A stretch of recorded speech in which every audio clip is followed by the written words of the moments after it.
Welcome to Lost Culture, your one-stop destination for everything pop culture.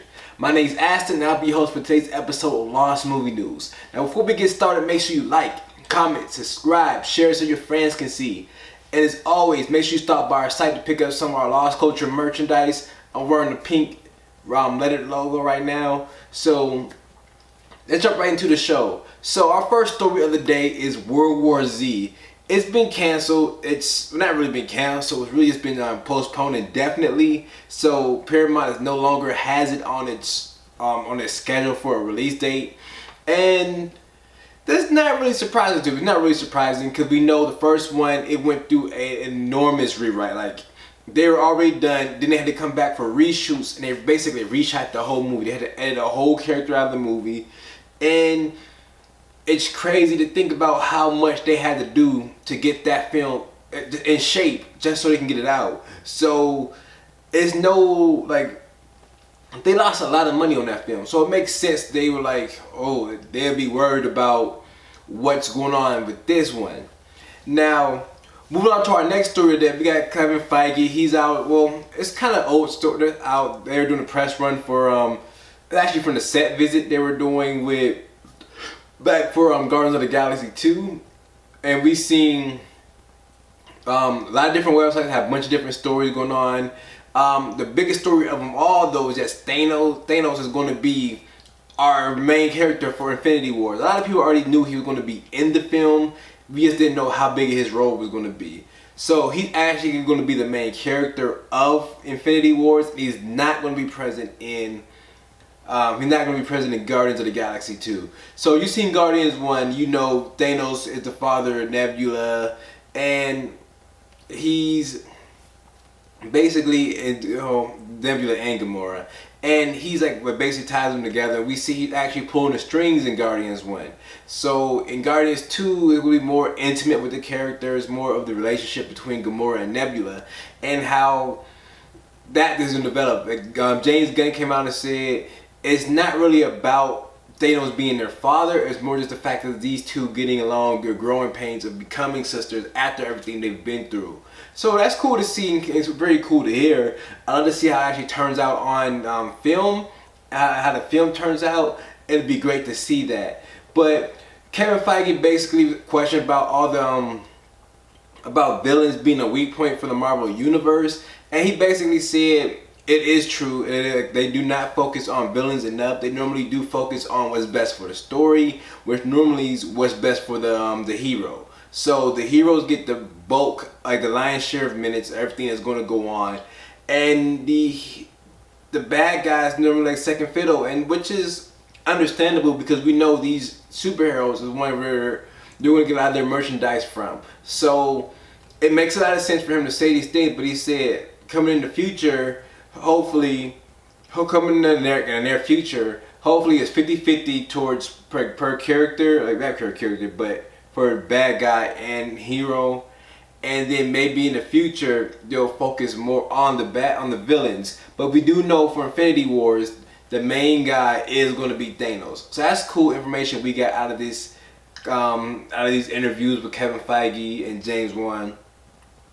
And that's really happy. So let us know, are you excited to see that Thanos is going to be a main character for Infinity Wars? Are you excited to see that Marvel is actually taking steps to course correct what they feel their weak point is, what everyone knows Marvel's weak point is? Are you excited about that? Let me know in the comment section. We can have a nice little conversation about it.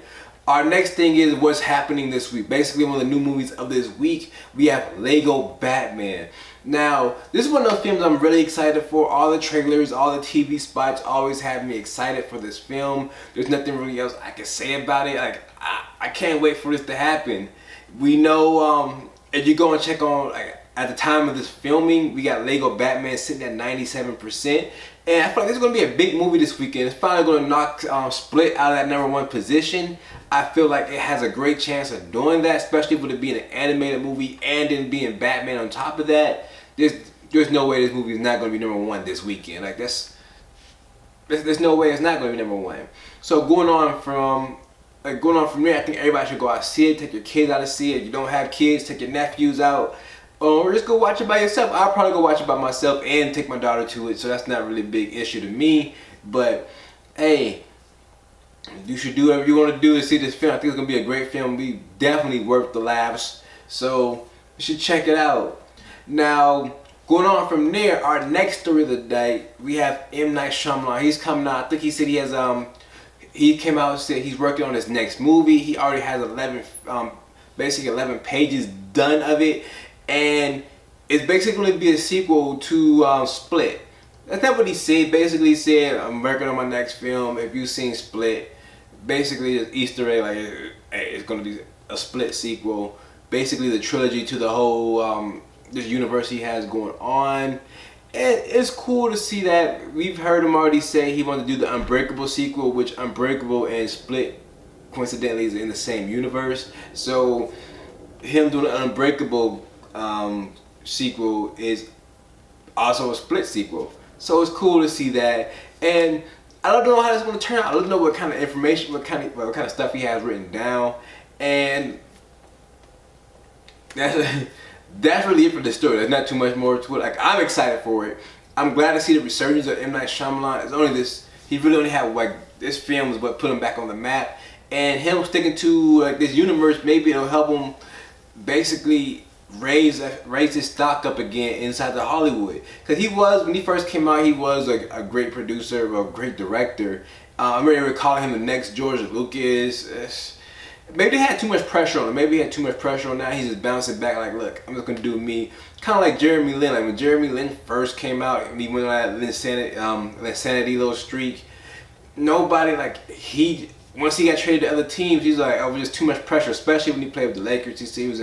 He was like thrust into the spotlight, and he really didn't like it. He liked being back when he was just kind of like a bench player, and he only had to just do his role when they needed him.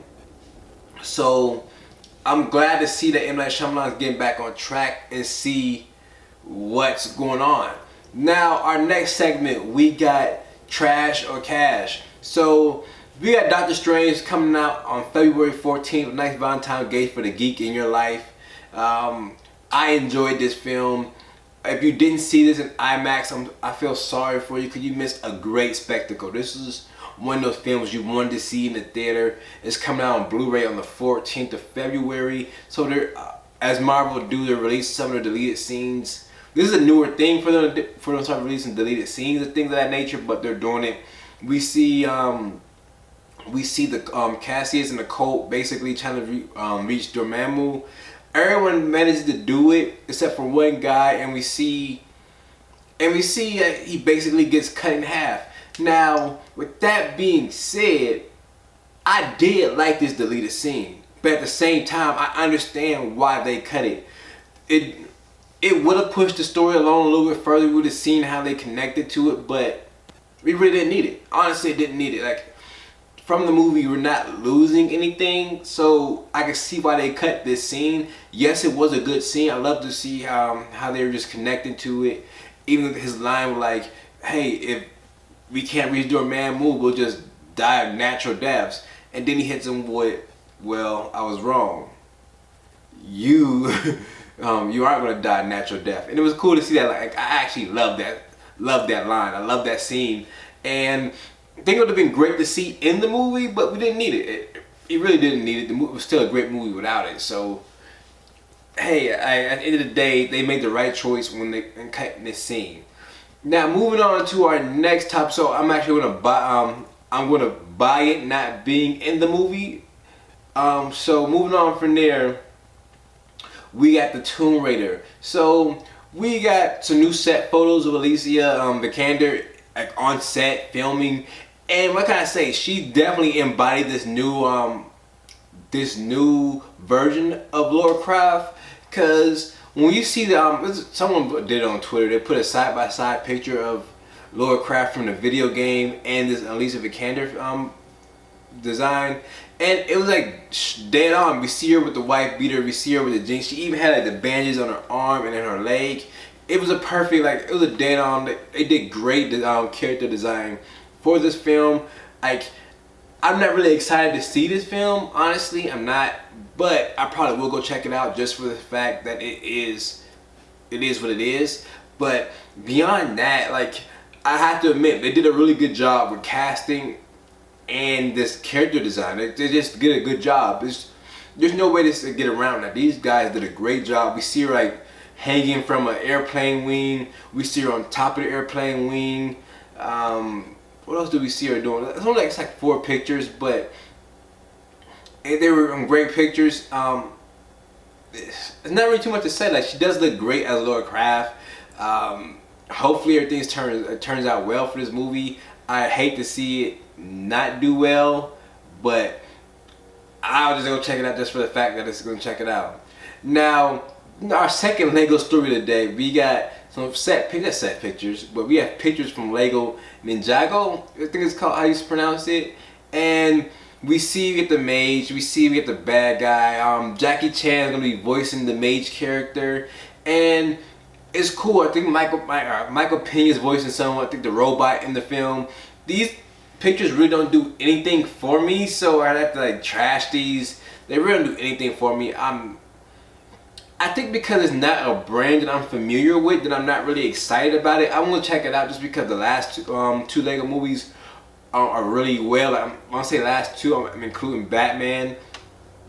So we have like Batman is doing well. We have the Lego movie did great. I actually enjoyed that more than I thought I would, and so I had to give them the chance to go check this out. Like, I had to give them respects on this one. So I'm gonna just like trash these pictures because I'm not really. They don't really do anything for me. Yeah, they really do nothing for me at all. Like, nothing at all. It doesn't do anything for me. So I'm gonna be trashing those. And to our final story of the day, we have 50 Shades Darker. So 50 Shades Darker is another film that's coming out this week. I wish I could tell you what the reviews were for this movie, but unfortunately, there are no reviews out yet. This movie comes out this weekend, and there's no reviews for it. Never a good sign. Never a good sign. The first one didn't do good, and well, the fact that the first one didn't do good critically. Let me get that correct. It didn't do critically well, but financially it did amazing financially. Just critically, it didn't do well. So they're hoping to turn things around this time ago. So the story is supposed to be a lot better, and I don't know. So the story coming out is Paramount has banned all the actors from 50 Shades Darker to do sex jokes. I had to trash this. Why? Your movie is all about sex. The book was sold on sex. Why would you take that away from the actors and actresses in this film to where they're not able to make sex jokes about the film? Why? Why? Like, what's the point of that? It doesn't make any sense to me at all. I think it's stupid. I'm buying the fact that they're not doing screenings because I'm pretty sure this movie is trash. I'm pretty sure this movie is a piece of trash. Like, I'm pretty sure it's a waste of money to go see this film. I'm not gonna lie to you. Like, I'm not excited about this film. I'm most likely not gonna see this movie. I don't understand why they're doing this. Like, this is stupid. Why can't these actresses and actors have fun on the film? You already made them suffer through 2 films, and I'm pretty sure you have another sequel planned for this movie. So why? Why are you doing this? It doesn't make any sense at all. Like, it doesn't make any sense at all. I think it's actually bad. I think you should actually allow them to do these jokes and just have fun. Let them have fun with the movie.